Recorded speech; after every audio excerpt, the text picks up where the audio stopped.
दोस्तों welcome to money stocks. तो इस वीडियो के अंदर हम लोग बात करने वाले हैं मल्टीपल स्टॉक्स के बारे में। तो चलिए सबसे पहले हम लोग डिस्कस करेंगे जियो फाइनेंशियल्स के बारे में, जहां हमें जियो फाइनेंशियल्स के अंदर आज के दिन 4.5% तक की तेजी नजर आ चुकी है एंड 274 रुपीज़ के आसपास हमें फाइनली जियो फाइनेंशियल क्लोजिंग नजर आ रही है। अगर आपने कंपनी का ओवरऑल परफॉर्मेंस देखोगे ना तो बढ़िया तरीके से कंपनी के अंदर एक मोमेंटम हमें बना हुआ है, जिस वजह से लगातार कंपनी बढ़िया तरीके से प्राइस एक्शन क्रिएट करके हमें आगे बढ़ते हुए दिख रहा है। और जो हमने आपके साथ टारगेट शेयर किया था एनालिस्ट के द्वारा, जो हमें टारगेट दिया गया था कि बहुत ही जल्द कंपनी 290 रुपीज़ तक का लेवल्स हमें अचीव कर पाएगा, वो कंपनी के द्वारा बहुत ही आसानी से एक ही दिन में दोस्तों ये टारगेट हमें अचीव किया गया था। आप सभी को याद होगा और आप सभी को पता होगा, जो टेक्निकल एनालिसिस हमने जियो फाइनेंशियल्स को लेके किया हुआ था, मूविंग एवरेज को लेके किया हुआ था, उस हिसाब से हमने जो खरीदारी किया था 232 रुपीज़ के हिसाब से। और आप सभी को पता होगा 232 से लेके करंट प्राइस तक अगर आप कंपेयर करके देखेंगे तो अभी हमें जियो फाइनेंशियल्स इस कंपनी के अंदर 18% तक की तेजी रिटर्न हमें कंपनी के द्वारा मिल रहा है। बीच में बहुत ज़्यादा दोस्तों कंपनी को लेके एक नेगेटिविटी नजर आ रहा था। पहले दोस्तों एक खबर आया था कि सोर्स के द्वारा ये खबर आ चुका था कि जो पेटीएम का जो वॉलेट है वो पेटीएम क्या करने वाला है, अपना बिजनेस बेचने वाले हैं। और ये खरीदारी कौन कर सकते, दो कंपनीज का नाम सामने आया था। सबसे पहले कंपनी का नाम था जियो फाइनेंशियल सर्विसेज एंड दूसरी कंपनी का नाम था एचडीएफसी बैंक, जिस वजह से जियो फाइनेंशियल्स के अंदर ऑलमोस्ट हमें 15 से लेकर 16% तक की तेजी हम इस खबर से लेके नजर आ रही थी, राइट। लेकिन उसी दिन उसी रात हमें एक और खबर आया था, वो क्लियर किया गया था किसके द्वारा, पेटीएम के द्वारा भी और जियो फाइनेंशियल्स के द्वारा भी। उसके बाद सडन हमें डिक्लेयर किया गया कि जियो फाइनेंशियल्स की कोई बातचीत हमें पेटीएम को खरीदारी करने को लेकर बिल्कुल भी नजर नहीं आई। और पेटीएम के द्वारा भी दोस्तों डिनाइड हमें किया गया था, जियो फाइनेंशियल्स के द्वारा भी ये डिनाइड किया गया था कि हम लोग कोई भी खरीदारी नहीं करने वाले पेटीएम का वॉलेट। तो कहीं ना कहीं अगर आप देखोगे खरीदारी करने वाले हैं, इस हिसाब से जो सोर्स के द्वारा खबर आया था, जिस वजह से 15% तक की तेजी था। और जैसे इन्होंने डिनाइड किया, जिस वजह से 7% तक का फॉल हमें जियो फाइनेंशियल्स के अंदर नजर आ चुका था। तो दोस्तों एक बेसिक ओवरव्यू था जियो फाइनेंशियल्स को लेकर कि पहले प्रीवियसली क्या हुआ था, राइट। आप सभी को याद होगा। अभी अगर आप देखोगे टेक्निकल चार्ट को ही देख के दोस्तों हमने निवेश किया था। अभी अगला मौका में कंपनी के अंदर निवेश करने का कब मिल सकता है, रिसेंटली भी हमने आपके साथ डिस्कस किया था। लेवल्स था 267 रुपीज़ के आसपास। इसी लेवल्स के आसपास हमने दोस्तों निवेश करने का आपके साथ बढ़िया तरीके से मौका दिया था। जैसे जैसे कंपनी आपको गिरावट के अंदर मिले, वैसे वैसे कंपनी के अंदर buy on the strategy apply करना। क्योंकि अगर आप स्टडी के हिसाब से देखोगे, एनालिसिस के हिसाब से अगर आप देखोगे तो जियो फाइनेंशियल्स क्या है, एक एनबीएफसी सेक्टर से दोस्तों ये कंपनी बिलोंग करता है। जिस मुताबिक एनबीएफसी सेक्टर का किंग कौन है इंडियन मार्केट के अंदर अगर आप ऑब्जर्व करेंगे तो सबसे ज़्यादा मार्केट जो कैप्चर करके बैठा हुआ है उसका नाम है Bajaj finance, right. NBFC sector में सबसे ज़्यादा जो मार्केट हमें कैप्चर किया है बजाज फाइनेंस के द्वारा। सेकंड पोजीशन के ऊपर रैंक करता है बजाज फाइनेंस का एक सब्सिडरी कंपनी जिसका नाम है बजाज फिनसर एंड थर्ड पोजीशन के ऊपर रैंक करता है जियो फाइनेंशियल सर्विसेज। तो जो बजाज फाइनेंस का अगर आप प्राइस देखोगे जो 4 डिजिट्स के अंदर ट्रेड कर रहा है, राइट। बजाज फिनसर का भी जो प्राइस है वो भी 4 डिजिट के अंदर ट्रेड कर रहा है। और जियो फाइनेंशियल्स का अगर आप डिजिट देखोगे तो ये 3 डिजिट्स के अंदर कंपनी हमें ट्रेड कर रहा है। तो आने वाले फ्यूचर को लेके ये कंपनी 4 डिजिट के अंदर बहुत ही जल्द में नजर आ सकती है, क्योंकि बिजनेस कंपनी को कोई बुरा नहीं है। और टेक्निकल चार्ट के बारे में अगर आप देखोगे तो जैसे कंपनी ने मूविंग एवरेज को क्रॉस किया ना, वैसे खरीदारी करने का बढ़िया मौका होता है। अभी कब खरीदारी करना, जैसे कंपनी ने मूविंग एवरेज को क्रॉस किया और जब कंपनी उसके बाद फाइनली कंपनी मूविंग एवरेज को सपोर्ट लेने जब आएगा ना, उसी समय निवेश करने का बढ़िया मौका होता है। लेवल्स था 232 रुपीज़ के आसपास। बाद में आप देख सकते हो इतना शानदार तरीके से स्पाइक आया, उसके बाद फिर कंपनी मूविंग एवरेज के आसपास आया, लेवल से 240 रुपए के आसपास, जो कि निवेश करने का लेवल्स था। अगर आप इस लो को अगर आप कंपेयर करके देखेंगे, जब भी कंपनी के द्वारा जो लो क्रिएट हुआ है ना, लो लगातार दोस्तों अप शिफ्ट में होते हुए दिख रहा है। तो कहीं ना कहीं अगर आप ऑब्जर्व करेंगे हिडन तरीके से जो कंपनी का प्राइस है ना, वो अप ट्रेंडिंग मात्रा में मूव होने की कोशिश कर रहा है। लेकिन सभी के सभी लोग क्या है, पैसा बनाएंगे नहीं। जो लोग लॉन्ग टर्म के लिए अच्छी कंपनी के अंदर निवेश करेंगे वही लोग पैसा बनाएंगे। अभी हो क्या सकता है, धीरे धीरे करके जो मूविंग एवरेज है ना, येलो लाइन इंडिकेट्स क्या करता है 50 डेज का मूविंग एवरेज, और ग्रे लाइन इंडिकेट्स क्या करता है 200 डेज का मूविंग एवरेज। तो उसके बाद फिर जब कंपनी मूविंग एवरेज के आसपास आएगा ना, डायरेक्टली कंपनी सपोर्ट लेगा। और जैसे कंपनी मूविंग एवरेज के आसपास आएगा, वैसे उसे निवेश करने का बढ़िया तरीके से मौका हमें बन सकता है। उसके साथ साथ अगर आप इनका प्लेन वाला टेक्निकल चार्ट अगर एनालिसिस करेंगे तो नीचे से एक लगातार कंपनी का एक ट्रेड लाइन आ रहा था। इसी ट्रेड लाइन को लेकर हमने निवेश किया था। ऊपर से भी एक ट्रेड लाइन था, लेकिन लगातार कंपनी इस ट्रेड लाइन के जब भी क्रॉस करता है एक रेजिस्टेंस लेवल कंपनी लेता था। देखिएगा यहाँ लगातार कंपनी रेजिस्टेंस लेता था और नीचे अगर आप ट्रेड लाइन देखोगे तो जैसे कंपनी ट्रेड लाइन के आसपास आता था एक सपोर्ट लेता था। इसी की वजह से यही लेवल्स के आसपास हमने जियो फाइनेंशियल्स के अंदर निवेश किया। उसके बाद आप देख सकते हो अच्छे खासे प्राइस एक्शन कंपनी क्रिएट करके आगे हमें बढ़ते हुए दिख रही है। और कंपनी का अगर आप बिजनेस देखोगे तो कंपनी का बिजनेस कोई बुरा नहीं है, बहुत ही शानदार तरीके से कंपनी बिजनेस करता है। ये डेटा आपको कंपनी के ऑफिशियल वेबसाइट के ऊपर जाके मिल जाएगा, राइट। कंपनी लोन्स बहुत बढ़िया तरीके से प्रोवाइड करता है, इसके अंदर पर्सनल लोन भी बोल सकते हो। उसके साथ साथ अभी कंपनी के द्वारा होम लोन्स भी कंपनी प्रोवाइड करने लगी है।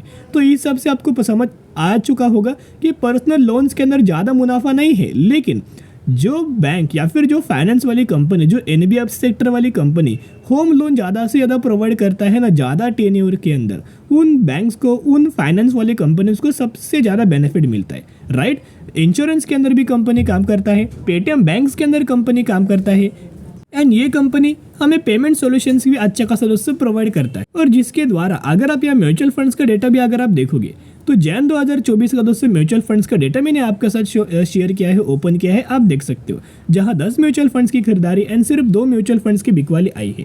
यानी कि अगर आप कंपेयर करके देखेंगे लगातार दोस्तों ब्रोकरेज फर्म के द्वारा बड़ी खरीदारी, म्यूचुअल फंड्स के द्वारा बड़ी खरीदारी हमें की जा रही है। और आज के दिन एक बहुत बड़ा दोस्तों पॉजिटिव अपडेट्स आया है, आप देख सकते हो।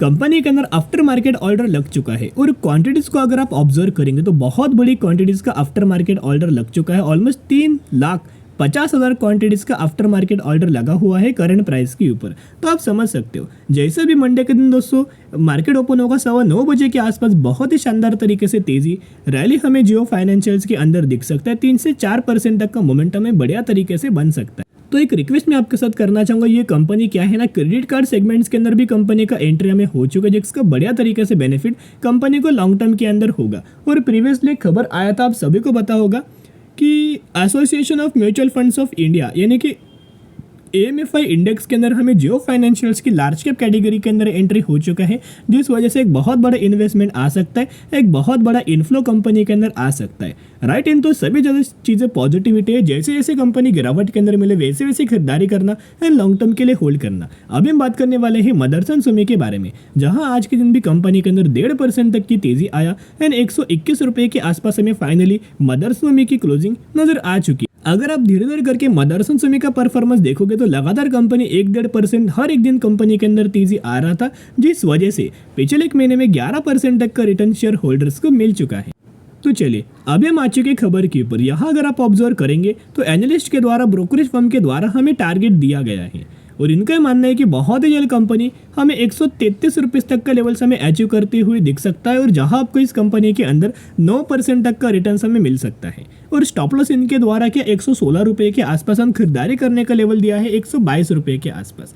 ये हुआ शॉर्ट टर्म के लिए, लेकिन लंबे समय के हिसाब से अगर आप कंपनी को कंपेयर करेंगे तो जो कंपनी का टारगेट है दोस्तों बहुत बड़ा है। तो धीरे धीरे करके टारगेट कंपनी बहुत ही जल्द, बहुत ही आसानी से हमें अचीव कर पाएगा। अगर आप इनका मैक्सिमम का अगर आप चार्ट ऑब्जर्व करेंगे ना, तो मैक्सिमम के अंदर कंपनी के द्वारा 1,50,000% तक का रिटर्न शेयर होल्डर्स को मिल चुका था। अगर आप यहाँ से यहाँ तक कंपेयर करेंगे, अगर आप बॉटम से लेकर टॉप तक अगर आप कंपेयर करके देखेंगे तो ऑलमोस्ट हमें कंपनी के द्वारा 2 से 2.5 लाख% तक का रिटर्न शेयर होल्डर्स को बना के दिया है। तो आप समझ सकते हो कि कंपनी का बिजनेस कोई बुरा नहीं है। एंड इस क्वार्टर के अंदर अगर आप ऑब्जर्व करेंगे, हर एक जो ऑटो सेक्टर से कंपनीज बिलोंग करता है उनका बढ़िया तरीके से रिटर्न आ रहा है। तो मदरसन सुमी का बिजनेस इनसे इंटरलिंक्ड है। कैसे? मदरसन सुमी क्या करता है, स्पेयर पार्ट्स मैन्युफैक्चरिंग करता है, कंपोनेंट्स मैन्युफैक्चरिंग करता है। तो जो कंपनी मदरसन सुमी से स्पेयर पार्ट मैन्युफैक्चरिंग करके लेके वो व्हीकल्स मैन्युफैक्चरिंग करके सेल कर रहा है और बढ़िया तरीके से परफॉर्म कर रहा है ना, इसका मतलब क्या है कि मदरसन सुमी के भी नंबर्स बढ़िया तरीके से आना बहुत ही अच्छा खासा नजर आ सकता है। यानी कि मदरसन सुमी का रिजल्ट दोस्तों अभी तक नहीं आया, अभी रिजल्ट कब आएगा ये भी दोस्तों देख लेते। देखिएगा मदरसन सुमी का जो रिजल्ट आने वाला है बहुत ही, जिसका डेट मेंशन किया गया है 12 फेब। तो 12 फेब को जरूर चैनल को सब्सक्राइब करके रख सकता है कि जब भी मुझे कंपनी का 12 फेब को रिजल्ट नजर आएगा ना, 100% मैं आपके साथ शेयर कर दूंगा। लेकिन दोस्तों मार्केट एक्सपेक्ट करके क्या चल रहा है ये भी देखना बहुत ज़्यादा इंपॉर्टेंट है।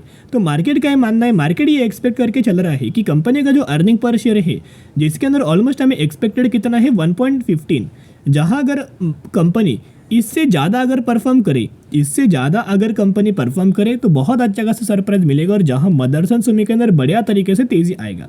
रेवेन्यूज के अंदर मार्केट ये एक्सपेक्ट करके चल रहा है 25,320 करोड़ का, राइट। इससे ज़्यादा अगर कंपनी परफॉर्म करता है तो बढ़िया तरीके से मार्केट सरप्राइज होगा और बढ़िया तरीके से रैली हमें मदरसन सुमी के अंदर दिख जाए। एंड इनका लॉन्ग टर्म का अगर आप परफॉर्मेंस देखोगे तो रेवेन्यूज के अंदर ऑलमोस्ट हमें कंपेयर करेंगे 2021, 2022, 2023 लगातार कंपनी का जो रेवेन्यूज है वो ग्रो हो रहा है। जहां कंपनी का अगर आप प्रॉफिट्स भी अगर आप कंपेयर करके देखेंगे तो हमें 2022, 2023 को अगर आप कंपेयर करेंगे तो ऑलमोस्ट हमें कंपनी का 2 गुना प्रॉफिट्स हमें जंप हो चुका था।